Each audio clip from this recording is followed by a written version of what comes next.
chapter 11, which deals with the Black Death. Okay? Now, this is something that lasted for quite literally a couple of 100 years throughout history. Okay? If you had me last semester, and hopefully your other teachers covered it if you had someone else, if you recall, we first see mention of the Black Death or the bubonic plague during the Byzantine Empire in the 500s and 600s. Okay, so it has been around, and there have been outbreaks throughout history, but it isn't until the Middle Ages, until about the 1300s, that you get the big one, okay, where it quite literally envelops massive portions of the population. Now, just to repeat or reiterate, or even to educate those of you that may not know, okay, how is the bubonic plague spread? Grace? Through rats and fleas. Yes. Specifically, it is the fleas on the rats. If you get bitten by the flea, which if any of you have dogs, cats, or any other flea-borne animal, you realize it is very easy to happen, okay? Boom, you have caught the virus, okay? Now, it is a flea that only lives on rats, okay? And where do rats tend to live? Gross places. Food? What did you say, Grace? Dirty, gross places. Dirty, gross places. And where do they find this food and these dirty, gross places? On the streets. And who builds these streets? People, yes. So when you get lots of, cluster here, you guys are all nice and clustery. When you get big clusters of humans, you are going to get garbage. You're going to get dirt. You're going to get, I am so sorry, feces. You're going to get like all kinds of stuff, which is going to attract rats. And these rats have these fleas, and once they bite you, you have got the plague. Okay? Now, the big one, the big outbreak, and it does start in Asia, okay, spreads all the way to Europe through various traders along the Silk Road, on ships, on boats, okay. It is estimated that by the time that the plague is finally, it finally subsides a couple of 100 years later, anywhere from 25 to 65% of the human population had died, okay? Now, we don't have, obviously, accurate numbers because, it's history and they didn't keep records, and especially if you were part of the lower class, nobody really cared, they only kept track if you were like royalty or nobility or whatever. But we estimate that anywhere from, as high as 65% of the population on Earth died from the plague, okay? Now, to make matters happier, around the year 1310, okay, we enter a mini ice age period of about 40 to 50 years, okay, where the Earth experiences just a general cooling trend, and this does happen, okay. The conservatives are not wrong, all right? The Earth does go through periods of warming and cooling and warming and cooling, okay? It's just the fact that now we accelerate that process through the things that we do as humans, okay? Fossil fuels and all of that other stuff, okay? So both sides are correct, okay, in that regard, okay? And so in this case, people are dying, all right? People are sick. It's getting colder, all right? So not only does this exacerbate people's health, but crops are being ruined. So now we have less food, okay? And because people are dying, there's fewer workers. And so the food that's already being, destroyed because of the colder weather, whatever food can be harvested, there's not enough people. So it's just rotting now. Okay, so we see a widespread famine. Okay, so yeah, it kind of snowballs into other problems. Okay, and so of course I put it there just to remind you, yes, it's the fleas on rats. Okay, and if you've never seen the Black Death, don't worry, neither have I. But basically, you start coughing up blood. It's like an upper respiratory thing, and the reason why it's called the Black Death is because you do get these sores, and then they eventually turn black, and then it's filled with pus, and they explode, and you get all this goo and weird and black, pardon my French, shit just coming out, and then you die. Okay, like type of thing. Yeah, and then and once again, it happens where humans congregate because we are dirty creatures, and the rats just follow along. Okay, and so in the 1320s, we see the first major outbreak. Okay, in China. Okay. And from there, it spreads, as I said, along the trading routes, both along the Silk Road, and,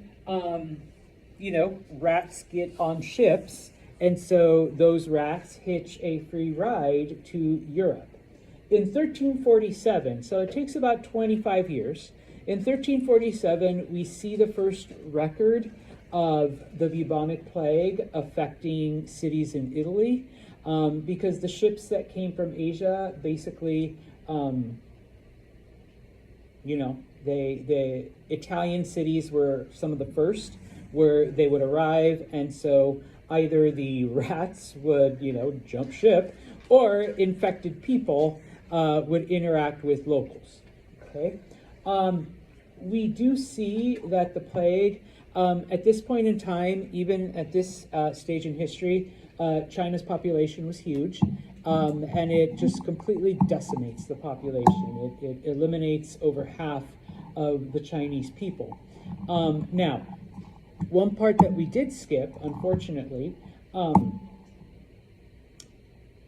before the plague comes along, the Mongols under Genghis Khan had in fact begun their conquest and had spread throughout all of Asia and into Europe and into the Muslim countries. I suppose one of the positive things about the bubonic plague is that it stopped the Mongols, okay, because they were also affected by it. Okay, so as they died off, as their soldiers, succumbed to the plague, their conquest had to stop in many places. Okay, by 1347, the plague has also reached, like I said, the various Muslim countries, because that was also one of the many stops on the trading routes, both via land and ocean, so that we get records, okay, of various deaths, in Baghdad, in Egypt, in Syria, all of these recorded deaths, hundreds of deaths a day, okay, thousands, okay, of people are dying. And so by this rate, if you recall, my students, I guess, but towards the end of History 101, the Muslim kingdoms are falling into disunity because they're so spread out, and you do have differences in politics and religious ideals. And so now you get the population dying as well from this disease, so that each of these areas now is left in chaos. All right, because not only are many of the people falling to this disease, but many of the leadership are also dying. Okay. For those of you that are new to Mr. Santos, I love maps. So, this map then shows, all right, exactly how the plague spread, most of it overland, but you also get the various ships that are moving along. And of course, it strikes the major cities first because that's where everybody goes. And of course, that's where all the people are, and so that's where the rats are. Okay? Now, as far as Europe goes, okay, the first places, that basically see the plague, Italy first, because that's where the major port cities are in Europe. France, the Netherlands, Germany, and England, because from Italy, people not only traveled to those areas, but this is where we see the bulk of the overcrowded cities. Okay? Despite the fact that in the Muslim states, people were dying by the thousands, I mean, remember that their cities were very well planned out. They had running water. They had a different hygiene, regimen. But even then, okay, you really can't fight, fleas and infection and whatnot. It was even worse in Europe, where the cities were overcrowded. The cities were unplanned. People were living quite literally one on top of the other. Oh, and don't forget, people are still, once again, sorry for the images, pooping in buckets and throwing it in the street, okay? So, you have very, very unsanitary conditions, okay? Now, some people, if they could, would escape to the countryside, and lo and behold, it seems like the plague isn't in the middle of nowhere. Why would there be no plague in the woods or in the open fields? Yeah, that's not where rats live. All right, they live where the people are, where the garbage is. Okay, so yeah. Okay, so people would move out, onto the farms and whatnot. Okay, just as an FYI, and this is where the whole, witches and crazy cat ladies and all of this stuff starts. Is that you would have women who lived alone in the woods, in the middle of nowhere, okay? So number one, you're being kept away by, you're keeping the plague away by isolating yourself, by not living around people. But a lot of these women had cats, okay? And what's one of the things that cats hunt? Mice and rats and other rodents. And so even if they did live near other people, the cats would kill the rats, and they would not be affected by the flea the way humans are, okay?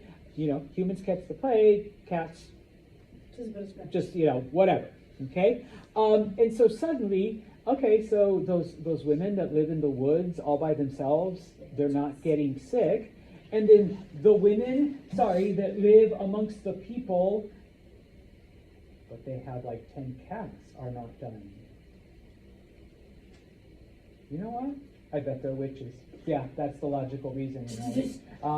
It's not the other things, yeah, no, they're a witch. And so that's where the whole thing starts, about women and the women who live alone and the women who have cats, okay? They're witches, okay? Because how are they surviving the plague when other people are dying? Yes, so between the cats and the isolation, protected themselves, but let's just burn them and whatever. Okay. Now, to the best of our ability, okay, there were about 80 million people living in Europe in the 1300s. 50 million of them died. Okay. So I mean that is a huge chunk of the population. Okay. Within 100 years, by 1450. It's estimated that less than 25% of the European population was still alive. Okay? So, I mean, you 6. That's it. Okay? Rest of us are dead. All right? Type of thing. Okay? Yeah, it's looking pretty scary. Okay? Everyone is just disappearing. There's dead bodies everywhere, and somehow you've all survived, and so boom. Okay. Now,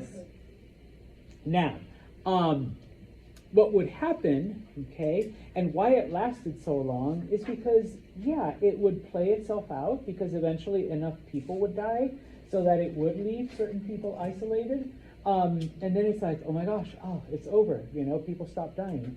But once people, had more babies or lived, closer together, they came together again, they kept doing the same things, then suddenly the deaths would spike because, oh, here come the rats, here come the fleas, here comes the illness, but then enough people die so that it kind of tapers off on its own type of thing, okay? So every 7 to 8 years, all right, 7, 8, 9 years, you'd see these spikes and dips for like the next 150 years. Until humans kind of figured out, oh, let's be clean and keep away from the rats. Okay. Now, of course, when things like this happen, and many of us saw this within the last 5 years. Okay. Number one, some people will turn to debauchery. All right. And pardon my Spanish, what the fuck, we're all going to die anyways. Let's just go out with a bang. I'm going to party, I'm going to drink, I'm going to do whatever I want, okay? You know what, we're all rat food anyways, okay? We might as well have a good time while we're here, okay? Others turn to religion and turn to God, and only the Lord will save us. And, sorry, no offense, I'm not very religious. So, only, Jesus or whoever, the great pumpkin's going to come and rescue us. So they become very, very religious. Now, whether you were religious or turned to just eat, drink, and party because tomorrow we're all going to be dead type of person, most people actually blame the church for what was going on because, if you really have this power, why aren't you protecting us? Why aren't your prayers working? Okay? And of course, the people who knew, the people who were in the know, remember, society collapses after the fall of Rome. People, revert. But who still had all of the knowledge of ancient times? The church. They just kept it hidden. All right? And so they're like, why aren't you doing something, okay, to help the people? Okay? Now, when we talk about the church in Western Europe, we're talking about the Catholic Church, all right, for now. Okay? So, worldwide, just an FYI, okay? Some of the effects, okay? In China, we see that a population of 115 million was cut down to 75. You may say, Santa, that's still 75 million people. Okay, but it started off at 115. Okay, that is a lot of people dying. Okay, a lot. All right. Now, granted, they made up for it still. All right, took a couple hundred more years. Okay. We see a decline or an exacerbation worldwide because many of the farmers died. Okay. Remember, not everyone's a farmer, not everyone can grow crops, not everyone knows how, okay? So with no food, okay? Oh, and by the way, don't forget the mini ice age we're still going through, okay? So, what little, farmers are left, we've got two farmers here, okay? They're having a hard time growing enough food, all right? Now, this is not everywhere, but in some areas, after the plague sweeps through, and once again, this is over a 250-year period, less than 20% of the population was still alive. Okay. Now, granted, in China, all right, it was about half. In other areas, it was like 30%, 40%. But imagine being in one of those spots where less than 20% of the people were still around. Okay? And so what begins to happen then is we see a total reorganization of society in different parts. Okay?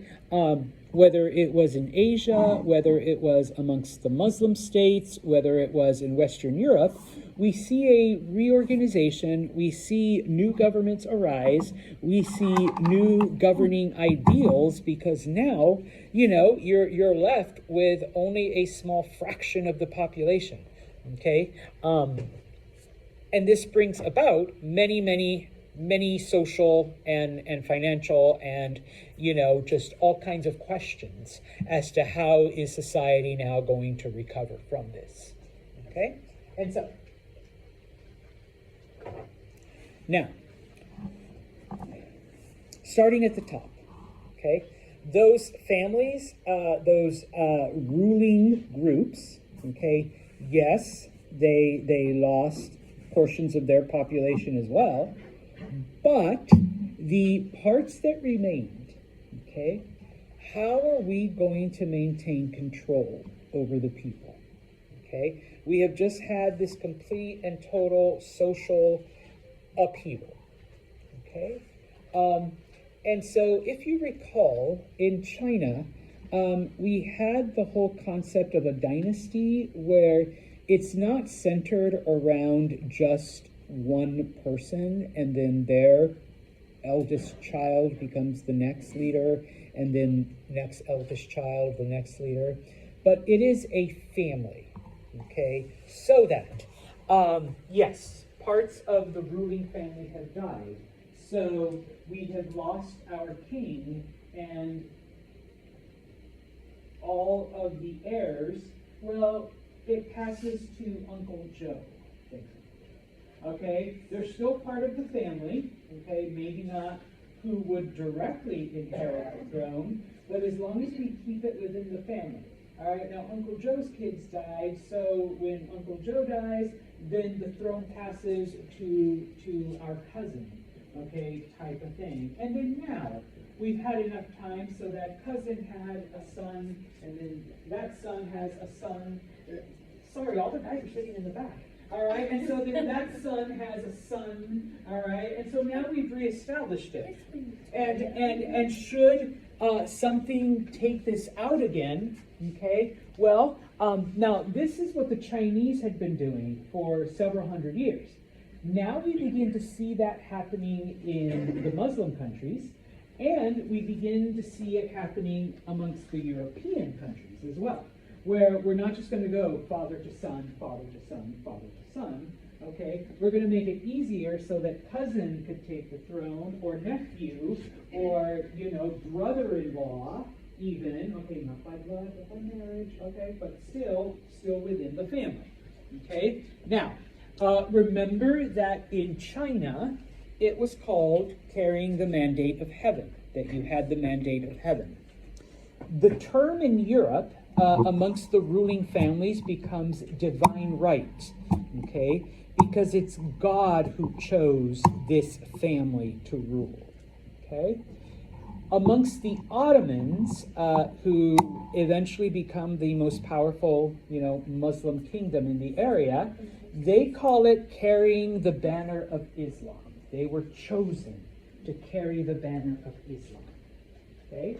So now, okay, number one, okay, they establish those clear rules for succession so that if we do have, somebody die off, we know exactly who is going to be the next ruler, okay? Now, of course, we're still going to keep it, father to son, father to son, father to son. That's the ideal in a perfect world. In a plagueless world, okay? But once people start dying again, or if they start dying again, okay, if there isn't a son, then, the second son. If there are no male heirs, then, it'll go to the king's brother, or it'll go to the king's cousin, or it'll go to the king's nephew, or it will go, okay, fine, we will give it to one of the daughters, but only if she marries a man from a royal family, from a noble family, and then the man takes, Now, that changes a little in England, because then we get women like Elizabeth and a couple other things, but, okay, we see this happening, okay? Now, in many areas, okay, because once again, we have been left decimated, Okay, no more people. Let's just take it. There's nobody left here. Okay, the ruling family of this area has been wiped out, so let's take it. The people that actually live over here are all dead, so let's just take that. Okay, now in many areas, okay, especially in Europe, all right, in order to consolidate and in order to come to this agreement that, hey, Veronica, there is plenty of Europe for you and me to divide amongst ourselves. So let's kind of try to keep it, friendly here.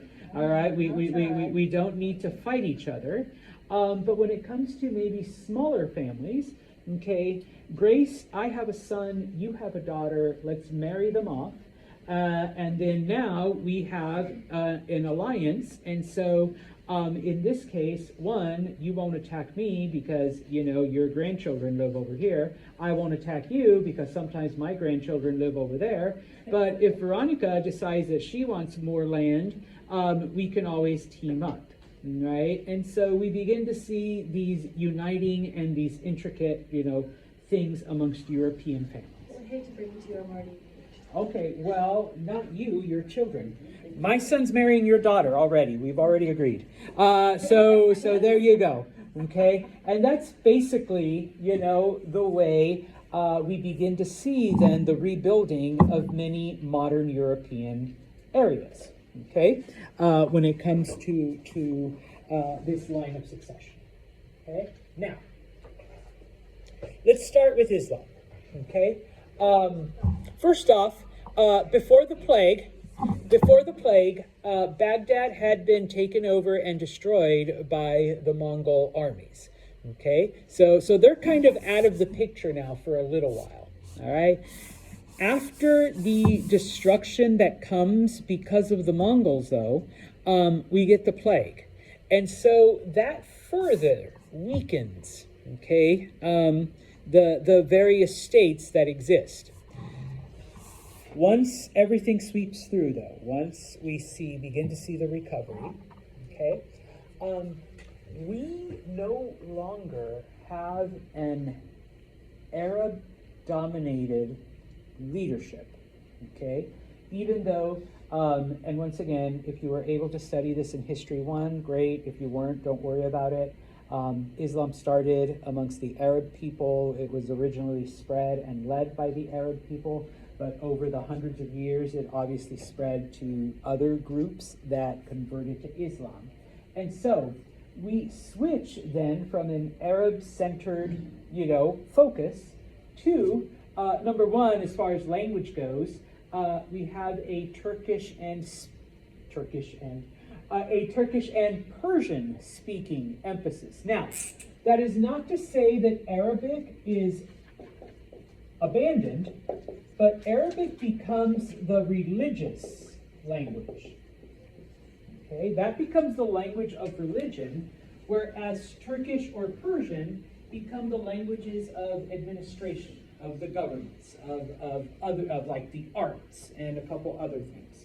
Okay, and so in the area that today we refer to as Turkey, a group known as the Ottomans, they come to power and they are able to cement their authority. Now, I wasn't able to cover this, but at some point, okay, a group known as the Turks are converted to Islam.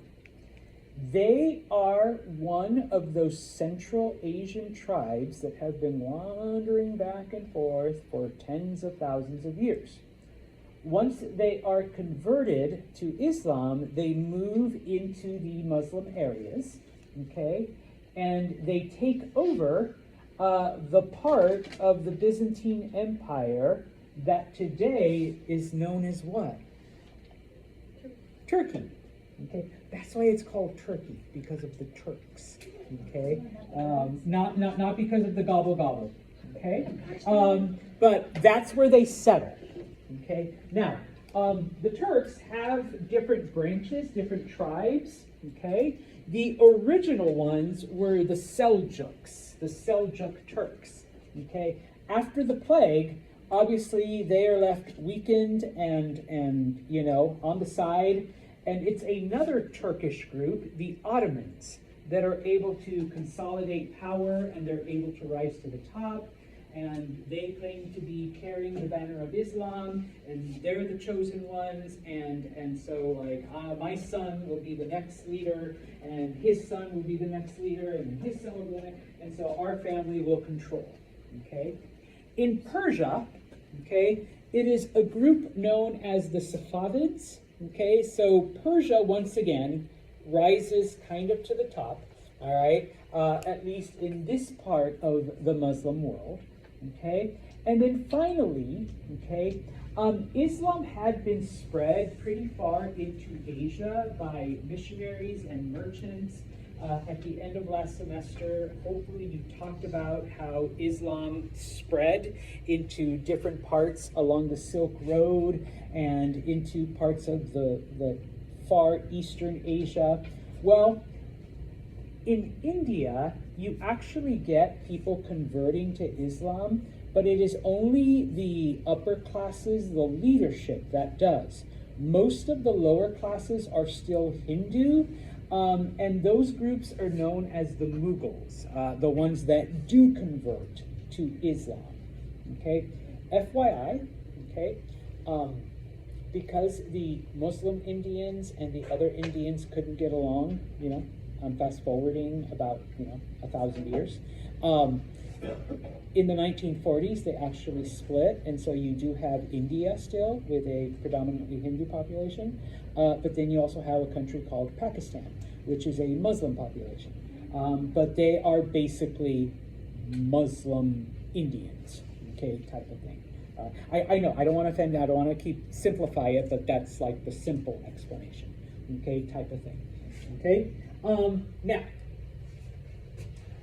and so this is basically what happens. As I mentioned, the Turks are converted to Islam. They conquer the area that today we call Turkey. The main group, the leadership group, is a group known as the Seljuks. Okay, and so the Mongols basically take them over. Okay, along comes the plague and takes the rest of them out. All right, so that between Mongol attacks and the plague, the Seljuks basically, lose their position of power. All right, and so the Ottomans, okay, that branch of the Turks, they take over.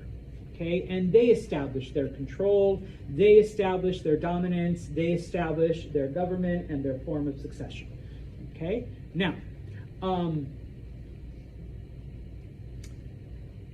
one of the leaders of the Ottomans, a man named Osman, okay, what he does is he establishes a warrior class and a warrior ethos amongst a group of the Ottomans, okay, because you know what, we don't want the same, obviously, we're going to do our best to not catch the plague, but we, and whether we can control that or not, but we can definitely control ever being conquered by another group again. All right, another group like should the Mongols ever decide to come back, they don't. But if they do, all right, we now have, okay, a group of warriors, a group that is trained specifically to fight. Okay, I know, it's not really a main part of our creed, but we have to make it a part. Okay, now, the Ottomans are predominantly Sunni. Okay, if you recall, once again, the two main divisions in Islam are Sunni and Shia. All right, the Ottomans are determined to establish themselves not only within their boundaries, but, okay, amongst other groups. And so, yeah, maybe religiously we're at odds with the Shiite, but they extend the hand of friendship, and they're able to establish agreements with, their opposites. we didn't get to talk about the Sufis. They are considered to be the more mystical side of the Muslim faith. They tend to be more the missionaries, they're out there teaching type of thing. And so he is able to bring them also into the fold. And then finally, remember that this entire area used to be part of the Byzantine Empire. By now, the Byzantines don't control very much outside of Constantinople, but they're still there, okay? And so Osman decides to form some alliances with the remaining Byzantines, okay, to establish good faith and whatnot, okay? Even though the Ottomans prepared for war, they were excellent diplomats. And so because of this, a lot of people did unite with them. A lot of people did follow their leadership willingly, okay? Now, those people that joined the Ottoman Empire, okay, they were allowed to keep their traditions and their customs, and in some cases, the Ottomans actually took many of those traditions of these new people and adopted them into Ottoman culture, all right? But they were still very Sunni Islam. They were still, Muslim, okay? But hey, if this group has some good ideas, if this group has, some traditions that just make more sense, then of course, let's incorporate it. Let's see how we can make it a part of Ottoman culture, okay? Now, from the mid-14th century, which is the 1300s, okay, the Ottomans, they continue their conquests because not everyone joined them peacefully. So around the 1300s, the Ottomans take over an area of southern Europe known as the Balkans. What countries are in the Balkans? Well, countries like Serbia and Bosnia and Croatia, which is why today Bosnians are Muslim, okay, type of thing. It comes from this Ottoman conquest, okay? By the 1500s, okay, the Ottomans started off in just the area that today we call Turkey. By the 1500s, they controlled everything from Morocco across all of northern Africa, okay? In Europe, they kept conquering and were stopped just outside of Hungary, okay? They then spread to the east to what today would be Moldova, which is in like southern Russia, okay? And of course, they made it all the way to Persia. They didn't go in because that's another Muslim group. But then they took over a good portion of Arabia as well, okay? So like I said, Arabs were no longer in charge or in command of a lot of the political stuff. For a couple of hundred years, it was the Ottomans that were able to solidify and control and bring together the region, okay? Now, the leader, the quote-unquote king, was known as the Sultan. Okay, and so I'm the Sultan, all right, when I die, my son will be the Sultan, and then his son will be the Sultan, and so on, okay? People were invited, people were given the opportunity to join, otherwise they were conquered, okay? And by this point in time, the Ottomans did have the power to do so. Okay, remember, it's been a few hundred years now, so they have recovered from the plague. They've taken control. They've built up an army. They have a warrior class. Okay, and of course, they've adopted traditions from other areas, traditions that they saw would be beneficial to them. Okay, now, those conquered peoples, all right, if they cooperate, if they didn't cause any problems, they were given positions of authority. They were allowed to remain in charge as long as they answered to the Sultan, okay? And of course, they were rewarded physically with wealth and with privilege and all of that, okay? And so, like I said, for a couple hundred years, the Ottoman Empire was the power in the area. Okay? And so, of course, Mr. Santos has a map, okay, basically showing where the Ottomans started, okay, what they conquered throughout different points in time, so that eventually, by the middle of the 1500s, everything from Morocco all the way through Arabia, into Mesopotamia, all right, and then of course into southern Europe, all the way to the gates. They actually made it to the doors of Vienna before they were turned back, okay? This is the Byzantine Empire right here. That's all that's left. If you recall, you know, used to be like all of the, yeah, just little tiny parts, okay, of the Byzantines are left, okay? Now, we got to talk about the part, because we just mentioned them, okay? One of the sultans was a man named Mehmed, okay? He's known as Mehmed the Conqueror because it is under him that we say bye-bye to the Byzantines forever, okay? I don't ask you to know a lot of dates, but this one, all right, May 29th, 1453, May 29th, 1453, May 29th, 1453, the fall of Constantinople, okay? After over 50 days of constant bombardment and constant attacks, Constantinople, the city, finally falls, okay? And so, I promise I'll come back. That little teeny tiny brown area, all right, is now gone.